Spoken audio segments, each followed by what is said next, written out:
Alors le projet RISCA va s'attacher à travailler sur le plan de lutte actuellement en place contre la flavescence dorée. Ce projet est né suite à quand même un constat d'échec. Depuis le début, on connaît ce qu'il faut faire pour lutter contre la flavescence dorée, donc c'est-à-dire prospecter, éliminer les pieds atteints, planter du matériel sain, lutter contre le vecteur.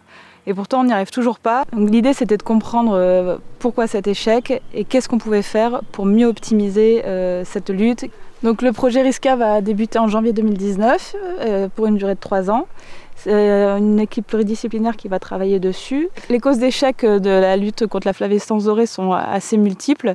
D'où notre idée de travailler de manière assez transversale sur plusieurs disciplines et d'impliquer des partenaires avec différents profils. Dans un premier temps, donc, on va s'intéresser à la diffusion du vecteur de la flavescence dorée, Scaphoideus titanus, notamment sur tout ce qui est transfert dynamique et temporel entre différents éléments du paysage. Donc ça va être soit d'une friche vers une parcelle cultivée, soit d'une parcelle qui est en défaut de traitement sur une parcelle qui a été traitée suivant le plan de lutte obligatoire en place, soit entre parcelles qui suivent différents modes de production. Donc tout ce travail de diffusion du vecteur entre différents éléments du paysage, en fait, vont nous amener à comprendre l'impact de ce vecteur et de ses mouvements sur la diffusion de la flavescence dorée. Donc il va y avoir 2 méthodes de lutte qui vont être étudiées. Une qui est un peu plus fondamentale, parce que l'objectif ce sera de bloquer finalement le transfert du phytoplasme depuis Scaphoideus titanus vers la vigne. Et le deuxième axe de travail sur les méthodes alternatives sera un peu plus spécialisé pour la viticulture biologique.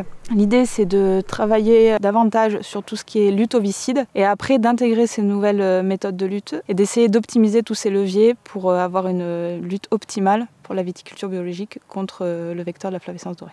Alors le projet va aussi s'attacher à travailler sur une évaluation économique et également une évaluation des stratégies politiques à l'échelle du territoire qui sont en place. On va modéliser différentes stratégies qui prendront différents coûts économiques, coûts environnementaux ou coûts sociaux.